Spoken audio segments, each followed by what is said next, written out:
you so much, team. Yeah. The blood is enough.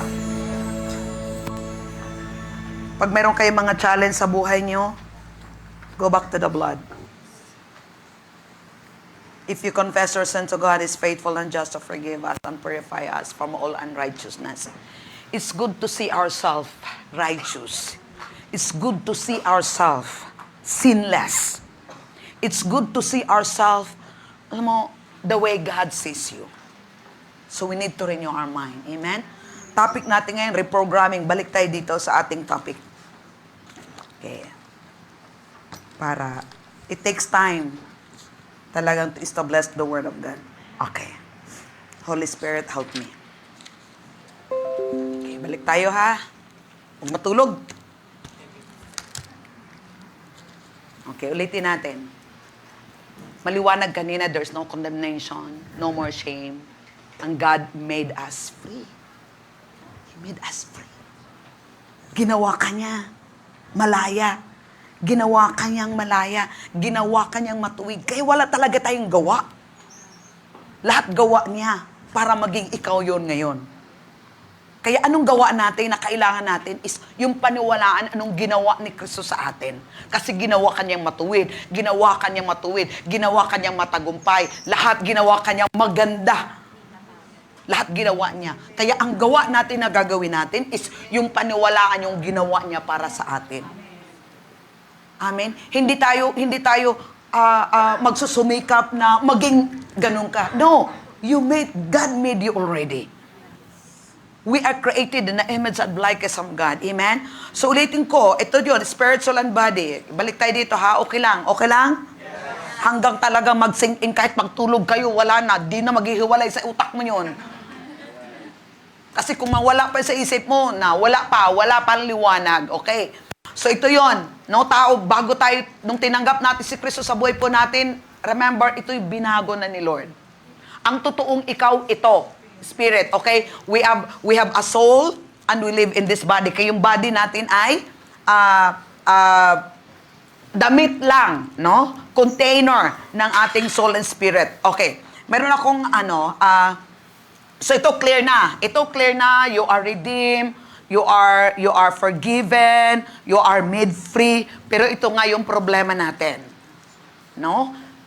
Yung ating soul area, yung mind natin. So, kailangan talaga natin yung mind natin, marirenew na yung mind natin. Okay. Meron akong another illustration patungkol dito. Sabi niya, don't let your soul take control. Kasi ito, malaya na to. Pero ito nga ang problema natin. Diba, last Sunday sinabi ko na yung brain natin ay nasa body po natin. So, yung brain natin, kung anong isignal yung brain natin, gagalaw yung part ng body natin. Okay? So, hindi imposible po na paggagalaw yung body mo na hindi inuutos ng brain mo, ay merong problema yon. Kasi yung body talaga natin, hindi siya mag-move without the brain. Okay, tapos sinabi ko din po, na ito din po yung soul na to, ay dito po, ay may control din yun ng emotion mo. Okay, so, yun, ang will. Okay, ngayon, ito yon.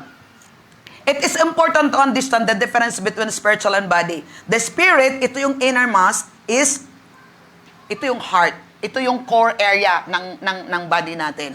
So, itong core area na to, tapos ito, ulitin ko, spirit, mind, at ito yung 5 senses. You feel, you test, ganito nga. So, ito yon. With our spirit, we contact God. Hindi natin si Lord makontak by our brain, by our soul. Ang contact niya ng itong spirit. Kaya pag hindi ka in tune sa Kanya, hindi mo talaga siya maririnig.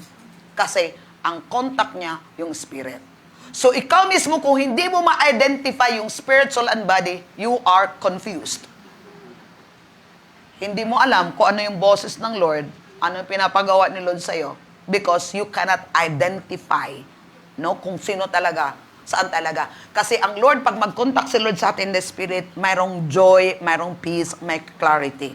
So, ito yung nanggagaling. Okay, our body, itong body na to, ang contact.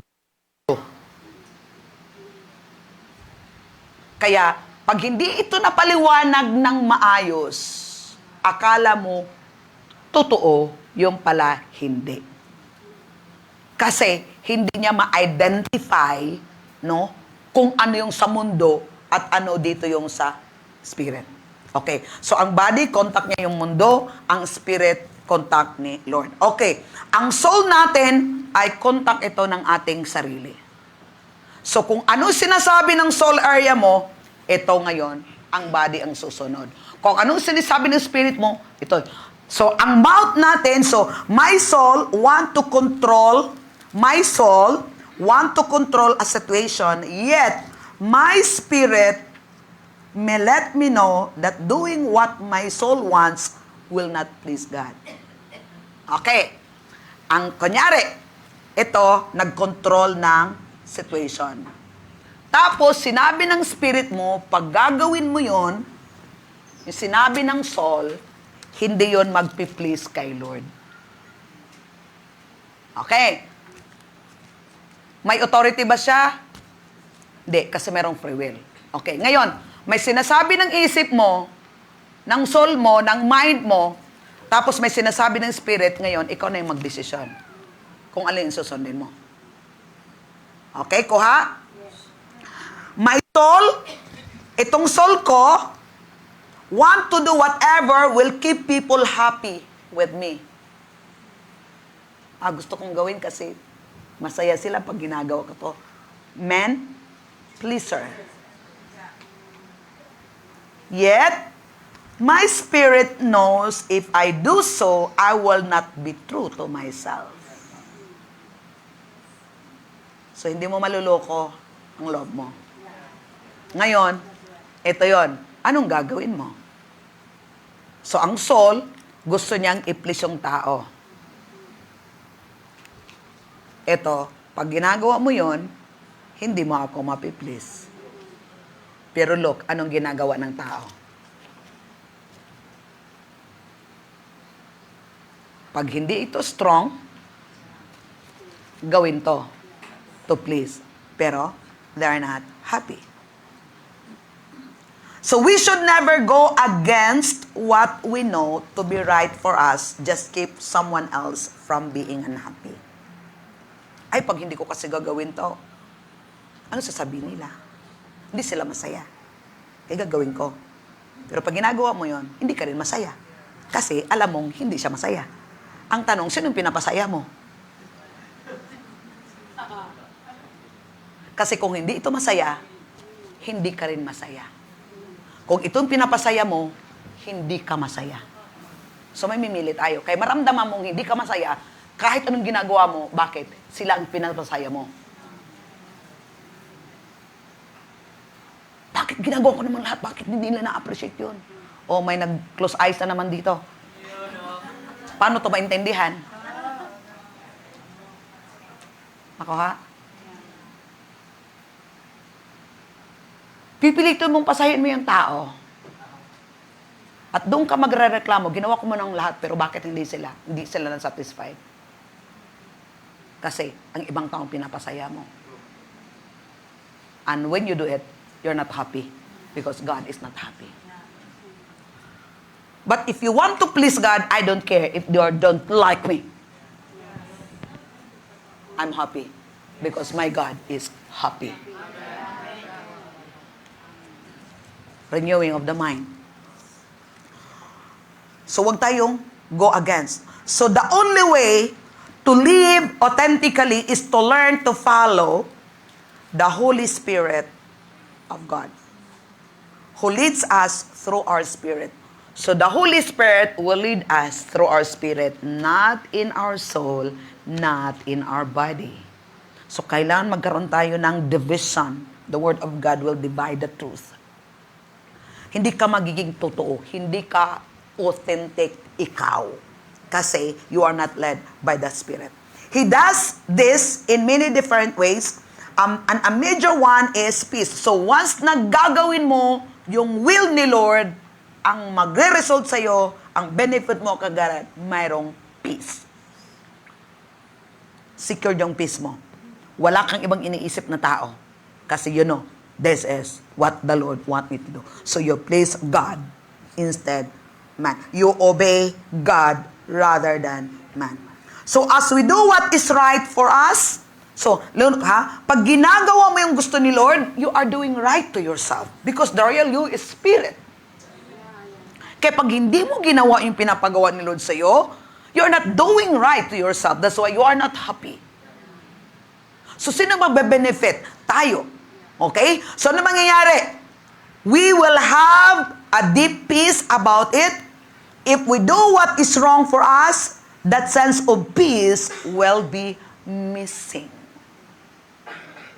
Kaya napapansin mo, pag wala kang peace, because you're doing wrong to yourself, you are not really doing what God, the Holy Spirit told you to do. And then we will feel discomfort on the inside of us, and then it may be so ever so slight for a while, yet we just can't get comfortable with what we are thinking about doing it. Kaya mapapansin nyo, meron ng stuck dito sa isip mo na hindi na siya nawawala hanggang hindi mo siya isisitaw. Dito tayo mamumuhay. Hindi dito. Kaya kailangan natin itong i-work out na makita natin kung anong ginagawa ni Kristo sa buhay po natin para magawa natin. Okay, another thing. God's will for us is to learn to be led by the Spirit rather than by our soul. So we need to train our spirit to be led by the Spirit because we are spirit being. Amen? So hindi siya automatic, kaya kailangan siyang tuturuan, pag-aralan. So we speak often from how we feel. Totoo yun, di ba? We speak often from how we feel and then what we think and what we want. So life and death, we speak what we feel, what we think. Ngayon, pag ang feeling mo ay hindi yung feel ni Lord, then you release it in your mouth. Kaya that's what you will have. After again, okay, tinanggap mo na si Kristo sa buhay mo, our human spirit is filled with God's Spirit. Tripart being, yung part na yon, kaya 1/3 of you is God. Kasi yung spirit natin ay filled with the Holy Spirit. We are now the temple of God. Pero ito, alam ba niya? Hindi. Ito lang. Pero kailangan mo siyang i-work out. Na magkaroon ka ng revelation of what you have. You are now the temple of God. Alam ba ng body yun? Hindi. Yung spirit mo lang ang nakakaalam. That's why you need to renew your mind. Okay? And then, sinabi, but our soul is still accustomed to being in control. Puno na to ng Diyos, pero ito sanay ka, kaya ito pa rin yung naging control. Kasi ito hindi siya born again. Ang born again ito. Ito yung binago, kaya born again ka na, you are free, you don't condemnation, you are forgiven, you are righteous. You are what God says you are. Kaso nga lang, hindi mo siya nakikita pa. Kasi sanay ka dito sa labas. The way you think. Okay? Ito yon. But as we grow in spiritual maturity, submitting to the will of God, the soul gradually comes under the control of the Holy Spirit. Kaya kailangan mong mag-grow. Read your Bible, pray every day, pray every day, pray every day. Read your Bible, pray every day, and ngayon, kung hindi ka nag-read your Bible and read your Bible, pray every day, ano nangyari? Bonsai, bonsai. Hindi ka nag-grow. So, mayroong benefit. As you read your Bible and pray every day, you will grow. So as you grow spiritually, what happened? Now, eto na, marunong na siya ngayon mag-submit dito sa Spirit. Kaya ang battle doon sa loob. Ayoko na, papagod ako magpipray. Yun din ang gusto ni Satan para hindi mo makikita anong meron dito. Kaya patuloy, born again ka, pero patuloy ka pa rin doon sa ginagawa mo kasi hindi mo wino-work out. The way you think, hindi siya nagbabago. But the truth is, God is already, mayroon ka ng ability to know God. Mayroon ka na lahat. You can do all things through Christ, pero hindi mo lang siya magagawa because you are not helping yourself to grow spiritually. Amen.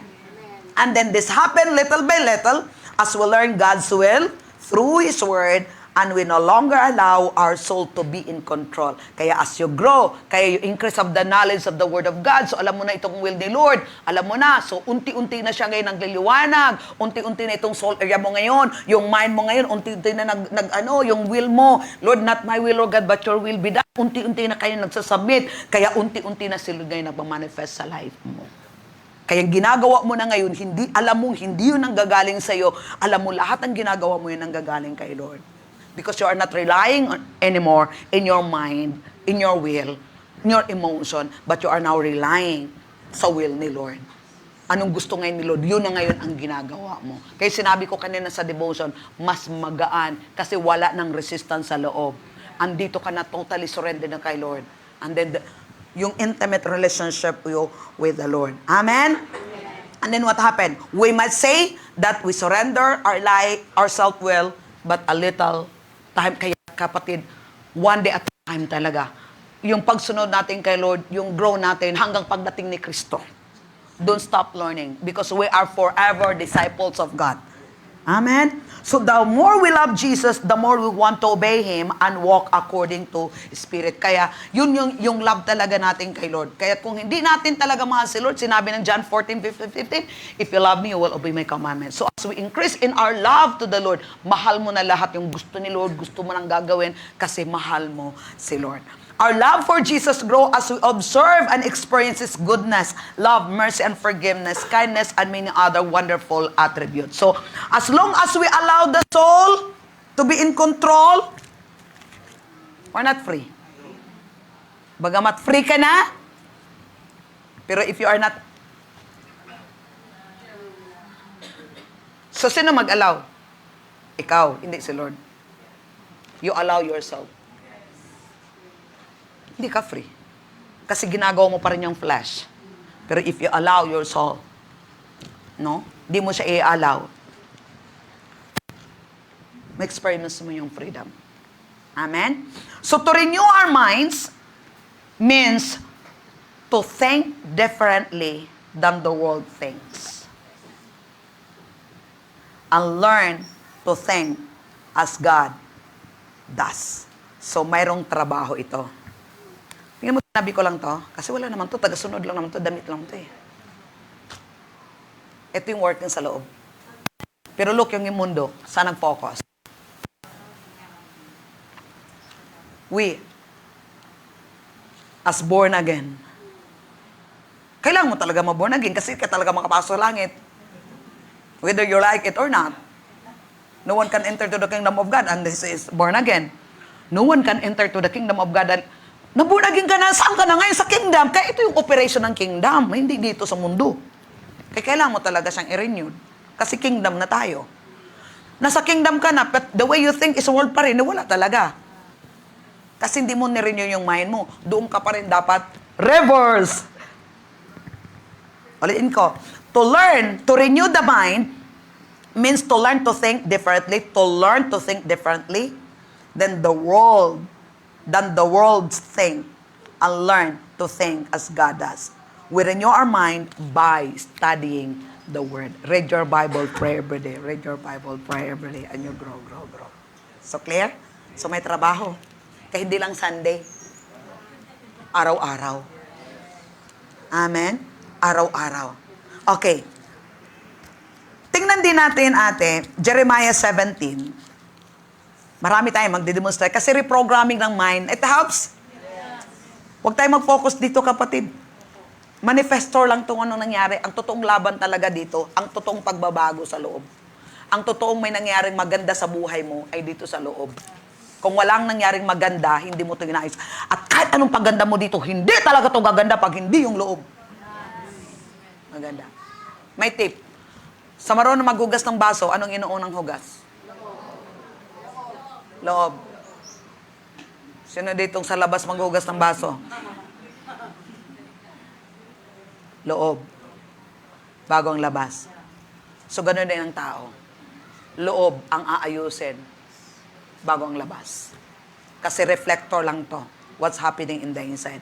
Kung tao, nag-yield sa Holy Spirit, control na nito, kaya makikita na yan. Magliliwanag ka. Pero kung ang tao born again, control dito, mukhang pasas ka. Ang dilim. Okay, Jeremiah 17, 9-10, sa easy translation. Dandahan lang tayo kasi, reprogram kasi, di ba ang reprogram mo tagal? Okay. Yan nyo. Okay, basa kayo, basa. Kayo ang basa. Basa!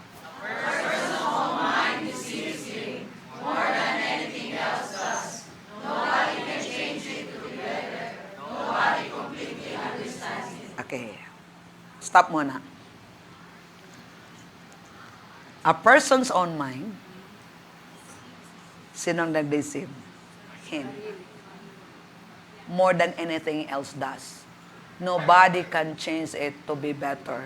Nobody completely understand it. So, sino talagang magtatrabaho nito? Hindi si Lord.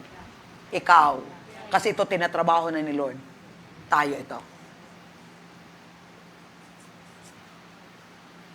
Sige. Verse 10. Basa.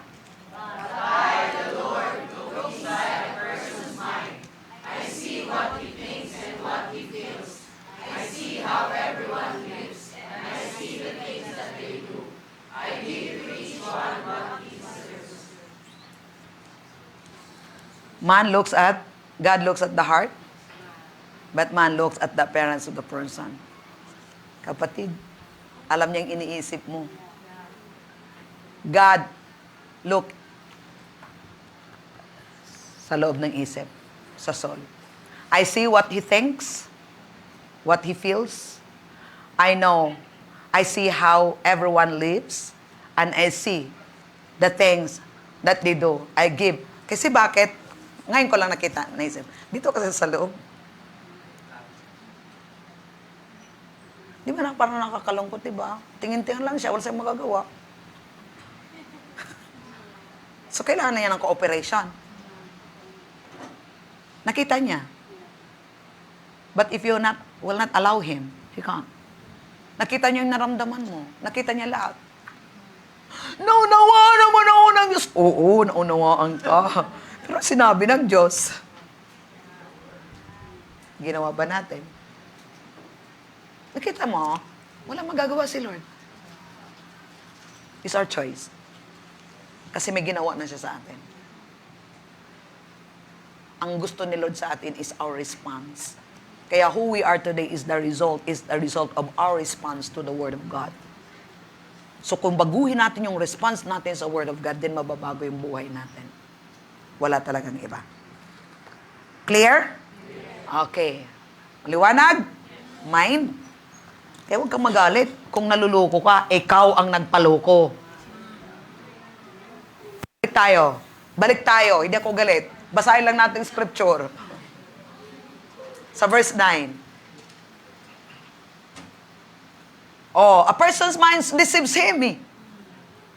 Kaya kailangan mong i-renew para hindi ka ma-deceive. Ano ba sinabi ni Lord? Doon yung paniwalaan mo. Hindi dito. Sinabi ng mundo. Maraming adjustment, di ba? Pero okay lang kasi God is... Kaya nga read your Bible every day and pray.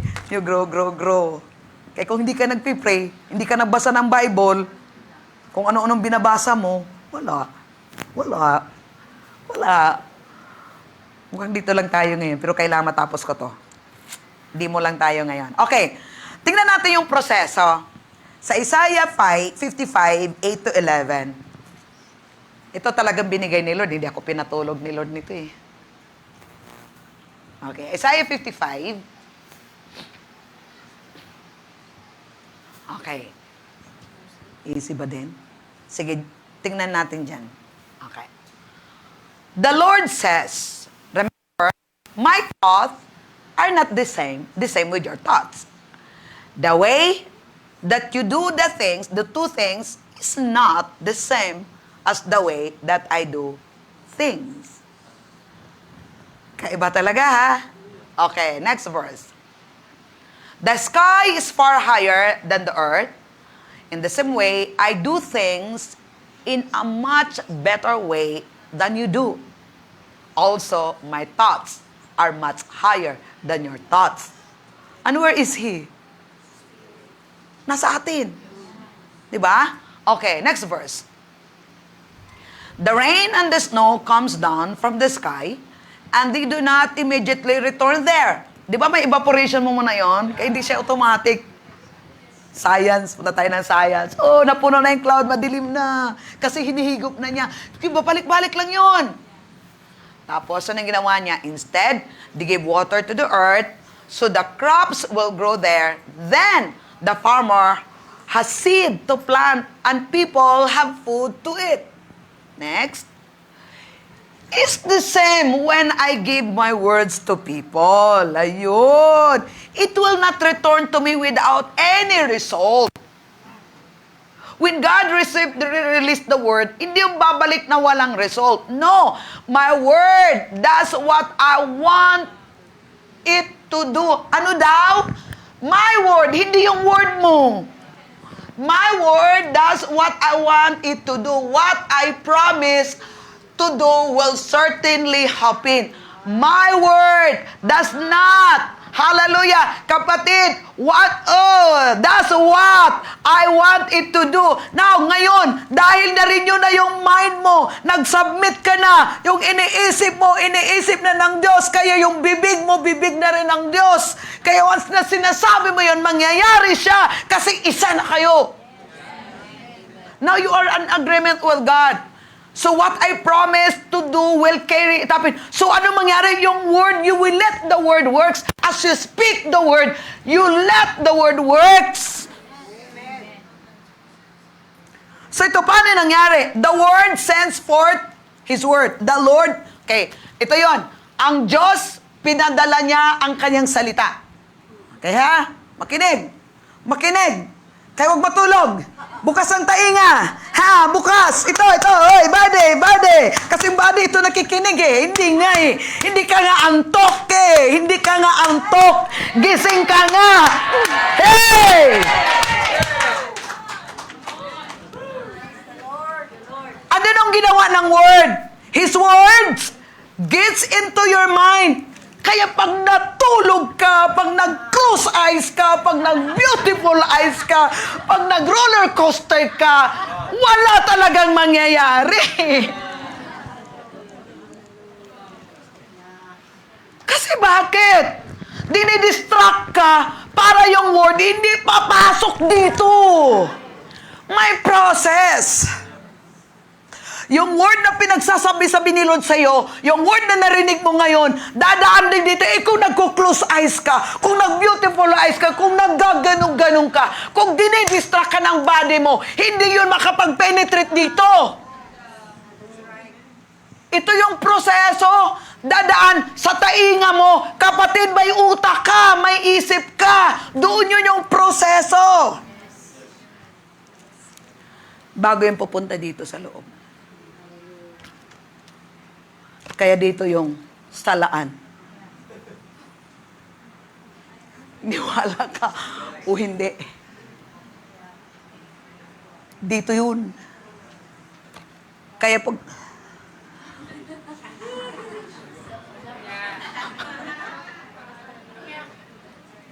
Kaya pala kanina naramdaman ko talaga kailangan tayo. Kasi, kapatid, once na makuha mo to, breakthrough ka talaga.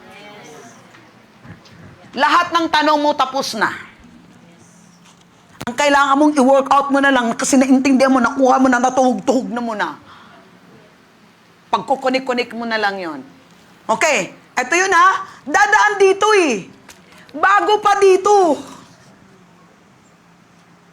Ngayon, pag na-process to dito, naniniwala ka, minimeditate mo yan. So, ang bilis dito.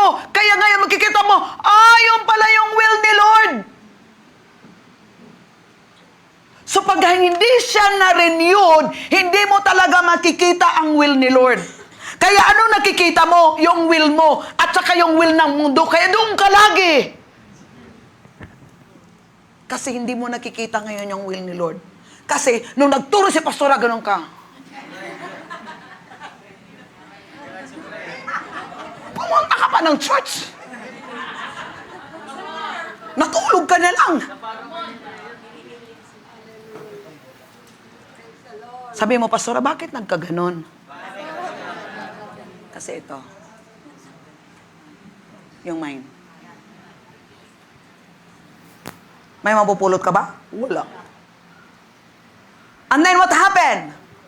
Daan dito, punta dito, kaya makikita mo yung ano. Then what happened? Once you know His will, once, alam mo na, kasi na-renew yung mind mo, ganun pala, andito na pala sa akin lahat, ay righteous na pala ako, ay gito pala, lahat na pala pinagpapaid, ang kingdom pala, di dito na, lahat ko pala pangailangan, di dito na, eto na, nakikita mo na yung sarili mo, nakikita na yung kalooban ni Lord, ngayon anong susunod mong gagawin? Ilabas mo na yung sa bibig mo. Ngayon, pag hindi mo nakikita, eto lang nakikita mo, kahit yung lumalabas sa bibig mo, kaya pag akong kaharap mo, away tayong dalawa. Kasi ibang nakikita mo, iba yung nakikita mo. Hindi talaga tayo magkakasundo. And then what happened? Once you kita na His word to him, and then balik mo ngayon sa prayer. And cause that word to accomplish and prosper that which I sent them. Kaya hindi siya automatic. Once you heard the word, there's a process. And then bago dito. Once na makatagos na dito sa spirit mo, makita mo na yung kalooban ni Lord. And then, nagsubmit na, lalabas na sa bibig. Ito yung taga-buka. Yung bibig natin. That's why you will have what you say. Kaya hindi lang, praise the Lord, hallelujah. Punta sa church, kailangan natin maintindihan. Para pag naintindihan natin, may mangyari sa mga buhay natin. Kaya kung wala, walang mangyayari. Amen? Okay, another demo. Clear na? Clears na? Clears na? Pag may exam sa labas, doon na talagang application nito. Kaya pag may gera na paglabas mo dito, okay ka lang. Pero pagdating mamaya sa bahay, doon natin ngayon. Kung talagang nag-gets mo talaga, kasi kung hindi mo nag-gets, balik ka ulit dito. Pero pag nag-gets mo yon, kuha na. Okay, so praise the Lord. Okay, yung aking assistant. Meron tayong iba. Yan. Tarararan. Okay, ito lang muna, ito lang muna. Okay. Dito lang muna lang. Okay na yan lang. Okay, another example. Okay. Ito ay madilim. Let us say, heart ito, puso. Madi yung heart mo. Madilim. Bakit? You feel condemned? You feel guilty? You feel shame?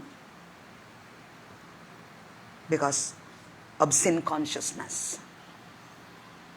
Kaya, madilim siya. Okay?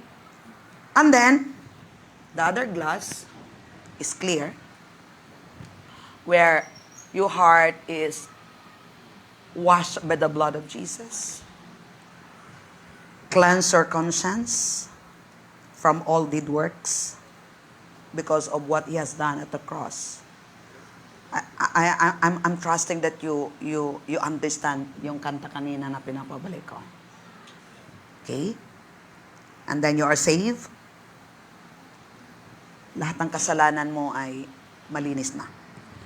So, balik tayo dito.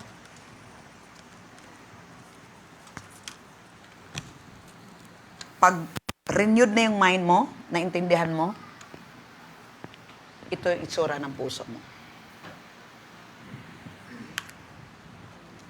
Ito ang itsura ngayon ng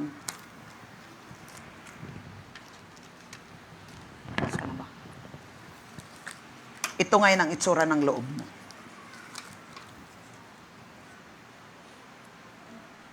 you understand that you are cleansed by the blood of Jesus. Renewed na yung mind mo. This is renewed mind. So if your mind is renewed, your heart look like this. But if your heart is not renewed, feel condemned, sin conscious, guilt, shame. This is the conditions of your heart. Okay, let us see what happened. Praise the Lord. Pag makuha niyo mga kapatid, born again talaga kayo ulit. Okay. Now, itong unrenewed heart, unrenewed mind, maglagay ako ng liwanag. Huwag niyong tingnan yun, yung tatagos dito sa sa likod. Okay, illustration ha. Itong muddy glass or clay will go through the glass. Okay. Tingnan niyo po yung ilaw. Hindi siya lalabas, di ba? Hindi siya tumatagos. Madilim. So, parang almost zero light go through. Right? Almost zero light go through this unrenewed mind. Clear? So, the light couldn't get through. The wisdom can't get through. The anointing can't get through. Faith can't get through. Nothing can get through. Because of unrenewed mind. You are here, sitting down, but unrenewed mind, no light can get through. No wisdom. No understanding. Because of unrenewed mind. But, the renewed mind, look.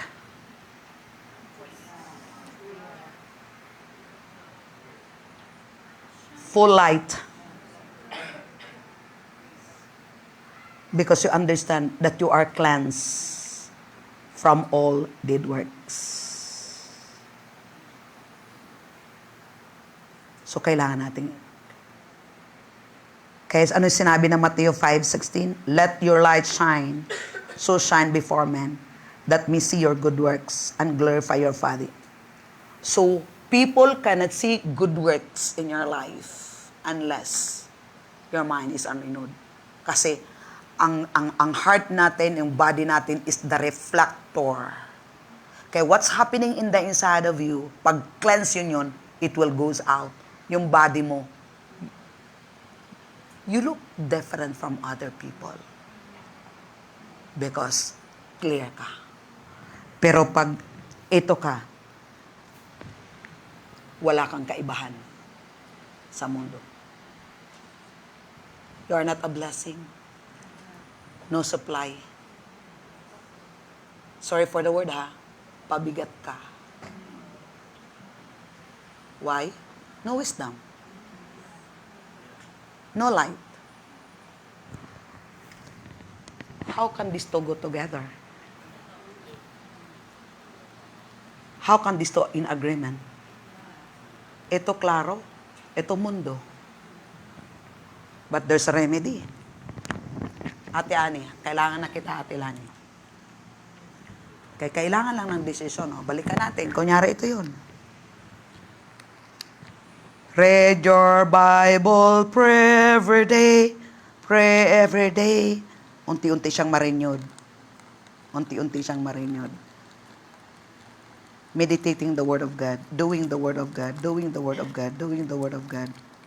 Asan yung iba? Hala, tapusin natin. Ngayon, tumigil ka. Kasi doon ka sa TikTok, kung ano-ano na lang ginagawa mo. Sinusubaybayan mo lahat ng nag-feed doon sa Facebook mo. Nakikiuso ka din. So, titigil siya. O kaya magiging darker pa nga eh. Pero tuloy-tuloy ka lang, ay yung Facebook kung ano namang lumalabas, mag-log out na nga ako. Na ano yung utak ko ngayon doon. No? So, tingnan mo, tuloy-tuloy ka lang. Ay, naku naman, andyan naman si Marites. Alam mo, mamari, tapos mayroon na namang pressure, tumigil ka na naman uli, ayan na naman uli. Tapos hiningal ka, talagang buhay ko. Ituloy, tapos maya, na-realize mo, bumalik ka naman uli, ang tagal-tagal ka, tagal. Talaga naman, kung tuloy-tuloy ka lang talaga, hindi ka tumigil. Tuloy-tuloy ka lang, sige lang, tuloy-tuloy ka lang, tuloy-tuloy ka lang, tuloy. Ay, paliwanag ng paliwanag, paliwanag, paliwanag, paliwanag, paliwanag, paliwanag, hanggang klaro na.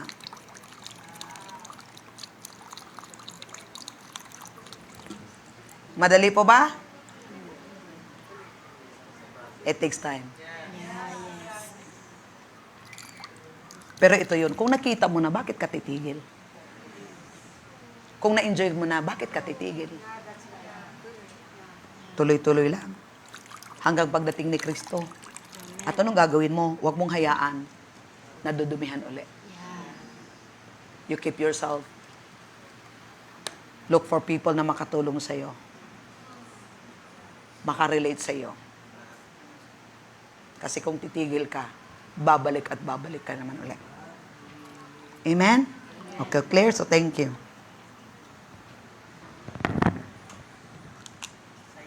Okay. Another pa. Hinga ng malalim.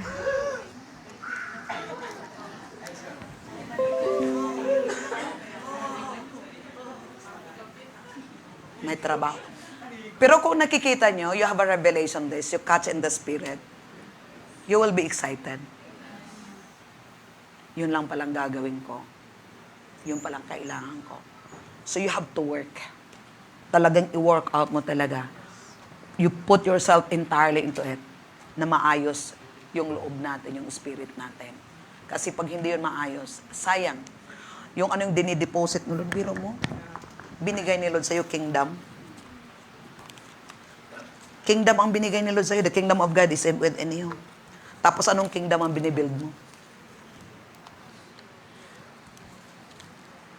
There's so much potential that God put in you. Pero hindi mo madidiscover. Bago ka nilabas ni Lord dito, sa mundong ito. Di ba? Sinabi niya sa Jeremiah 1:5, before you were conceived in your mother's womb, I knew you. Before you were born, I sanctify you. Kapatid, ito lang. Hindi ka pa nagiging fetus. Hindi ka pa nagiging cells. Nasa isip ka lang ng Diyos. Nilagay ka niya doon sa quality control.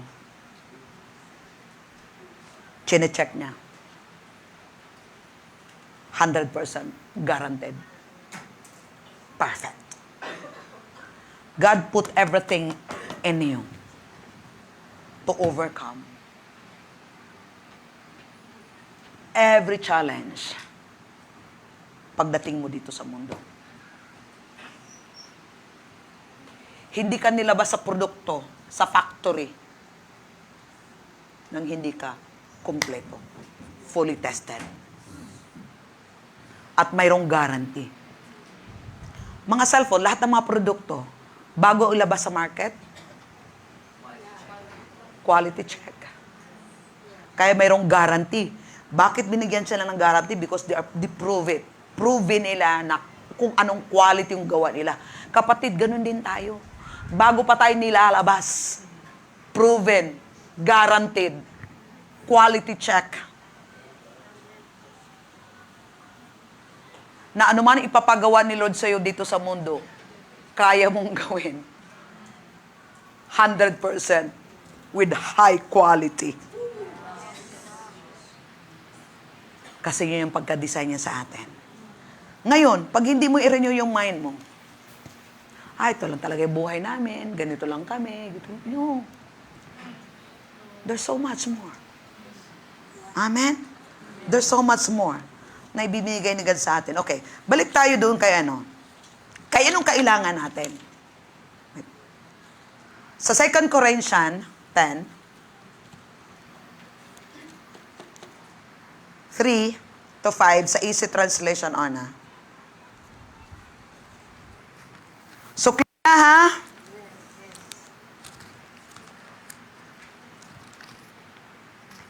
Ang tatrabahuin natin talaga ito.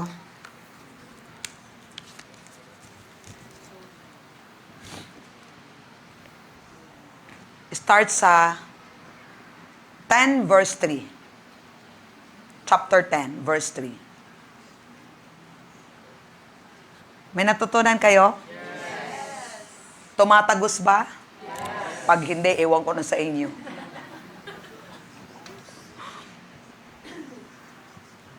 Ha ha ha. Sa easy translation. It is true that we live in this world as human. Tapos sabi nila.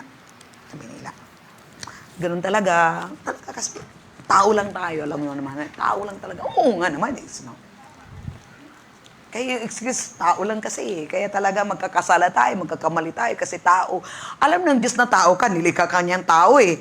Pero nga, meron nga siyang nilagay sa'yo eh. Hindi ka na tao lang. You are not just only a mere man. You are God-man. But we do not use our human ideas to fight against what is wrong. Tao ka, pero huwag mong gamitin yung human ideas mo. Kasi binago ka na nga ng Diyos eh. Yung spirit niya nasa iyo na nga eh. Okay, next verse. It is like we are fighting in a war, but we do not use human weapons. Instead, we use God's weapons. Ano yung weapon ni Lord? The Word. Instead, we use God's weapons. Those weapons are powerful enough to destroy the enemy's strong places. Huwag mong gigirahin doon. Huwag mong... Nguya ka lang. Di ganon. Use God's weapons. Those weapons are powerful enough to destroy the enemy's strong places. Biro mo yung power na meron ka, yung word ka, di ba? The word of God is the sword of our spirit. We use those weapons to destroy people wrong ideas. Kaya pati hindi flash, hindi suntukan. Labas ka, away tayo. Hindi ganun.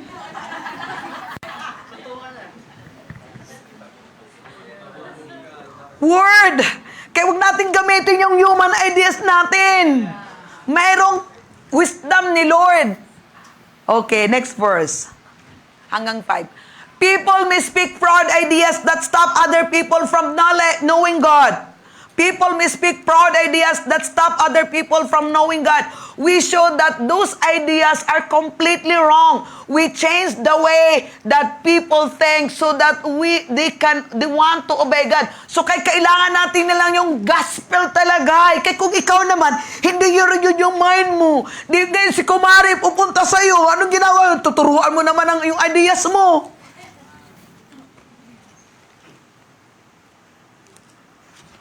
Do you want counseling? Do you want prayer? Go to Pastora. Eto na, si Pastora. Nagsalita na si Pastora ng God's weapon.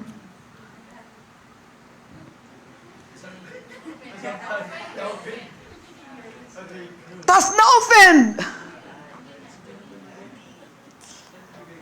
Binigyan ni Pastora ng God's weapon. Ginagamit din yung weapon niya. Gera. Hello. Buti na lang yung ginagawa nyo, talagang kukunti lang yung pumunta sa akin eh. Alam mo yung kukunting na yun, kikita ko din yung heart talagang totoong magpabago eh. Kikita ko pagkatapos ng kausap, okay na. Ay, yung iba naman, ilang beses ang kausap.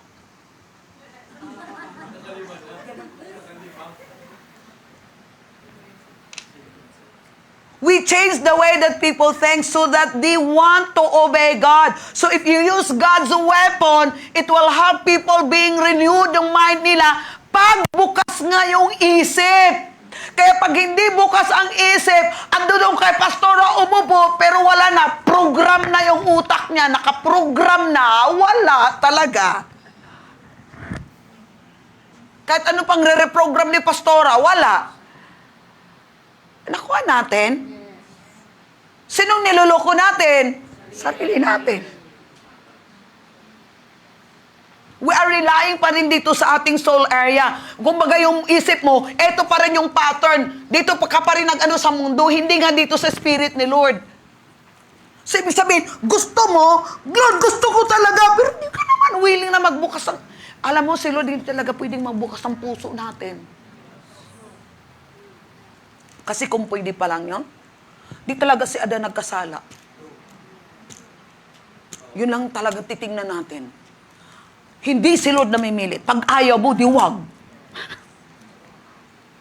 Kasi kung namimilit si Lord, walang redemption na nangyari. Pero actually, yung redemption before the foundations of the world pa. Hindi sana mangyayari yun kung, Lord, di ba? Lord, bakit hindi mo pinigilan si... Hala! Ikaw ba mapipigilan?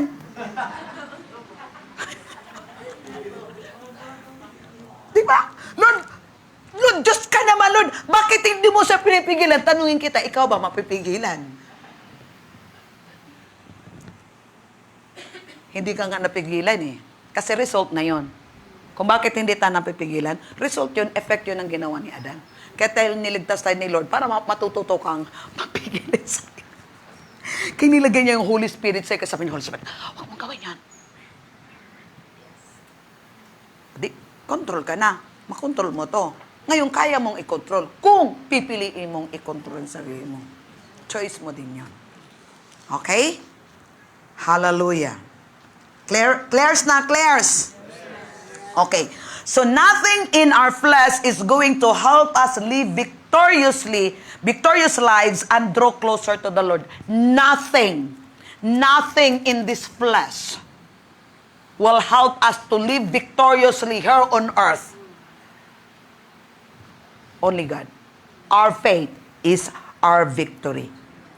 The battle is located in the mind because it involves speculation, knowledge, and every thought. If the weapon that we are used are not of the flesh, they must be the weapon of the Holy Spirit. Kapatid, dito, kahit anong gawin mong, we need the Holy Spirit. Kaya nasa likod say, we need the Holy Spirit. Holy Spirit, anong gagawin ko dito? Ho, Ramasyo, Kolomonda, Dayama. Lord, give me wisdom, give me knowledge. The Holy Spirit will help you. Pero kung dire-diretso ka lang dito, wala. Sabi ng Holy Spirit. Ha, ha, ha. Okay, another example, another scripture ate. 2 Corinthians 10 verse 4 sa Amplified Translation naman, please. Okay. Clear? So, hindi kaaway mong tao, ha? Maliwanag? Papasok tayo ng July na alam mo na, hindi tao yung kaaway, ha? Kaya pag may nangangaway sa'yo, huwag mo sabihin, Lord.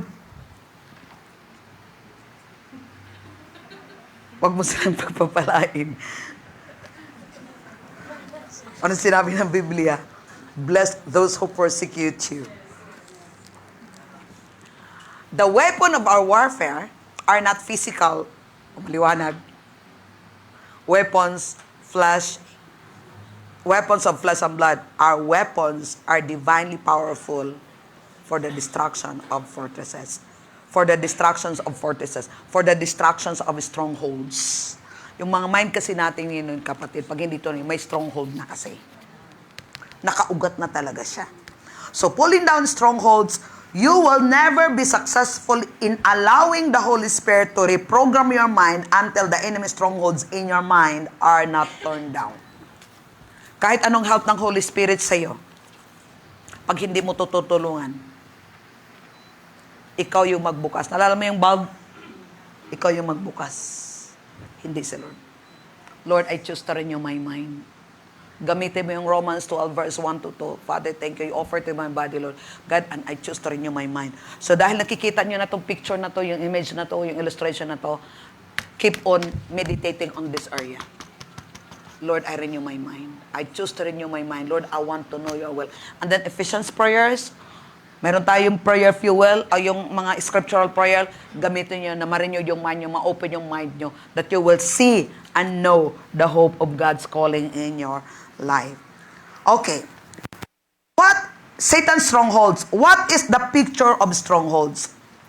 Ang strongholds is a huge structure of stone with the walls and towers surrounded by yung mga wall. Yung stronghold. Kapatid, yung isip natin ay merong mga strongholds. Merong wall. Merong partition. God says the strongholds have to be destroyed, so that means He didn't build them. So hindi si Lord ang nagbibuild ng stronghold. Kaaway ang nagbibuild ng stronghold dahil inaalam mo. Inaalaw mo. Ngayon dahil inaalaw mo na magbibuild ng stronghold yung mind mo, ngayon kailangan mo ding basagin yun. Hindi si Lord ang magbabasag. He said, you have to destroy the strongholds of your mind. Amen? A stronghold is a negative, destructive pattern of thinking that Satan has built on your mind. Negative, destructive thinking that Satan built in your mind. Amen? So either through repetition or traumatic experience or other circumstances, as the old days, when you sow the thought, you reap an act. Sow an act, you reap a habit. Sow a habit, and you sow a character, and you reap destiny. So anong tinatanim natin? Yun po yung ating aanihin. So yun po yung stronghold ko. Kumusta ang ating thinking? Tingnan mo ngayong mundo ngayon. Mental awareness. Bakit nagkaroon ngayon ng mental awareness? Tindi ng atake ng mundo. Kailangan lang yun ng understanding spirit, soul, and body. Kahit panong gamot, pag-rehab, kung hindi ito maintindihan, spirit, soul, and body, no more transformation. Because the battle is in the mind. And the weapon is the Word of God. Bakit strong ngayon yung mental? Kasi dahil sa social media. Kahit hindi ka lumalabas sa bahay, babad ka naman sa social media, binababo mo sarili kay demonyo.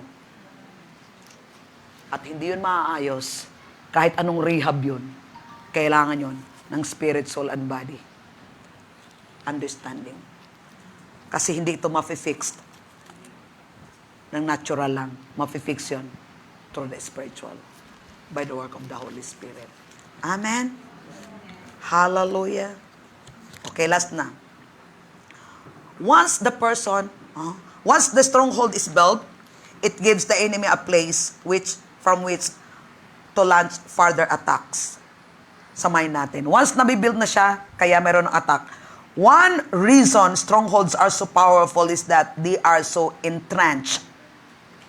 Yung power of thinking nila. Kahit yung mga addiction. Bakit mayroon addiction? Drug addiction. Hindi naman yung body kailangan nila eh. Yung mind na nila. Addict sa sugal, addict sa drug, lahat ng addiction. Yung mind na nila. Yun na yung stronghold. Hindi na nila. Kaya yung mind nila, ito na yung body ginagawa na nila. Amen? Hallelujah. Sige, susunod na naman tayo. At least maliwanag na, oras na. Nakikita ko na yung team na gaganunan na, oo nga pala. May youth fellowship pala tayo mamaya. Clears? Sige, meron pa tayo, I think, let's do it. Tapusin natin to next week. Katulong ha? Alam na natin yung tatrabahuin natin, kailangan talagang work out natin yung loob natin, yung believing po natin. Sige, tayong lahat, let's pray. Hallelujah, Father.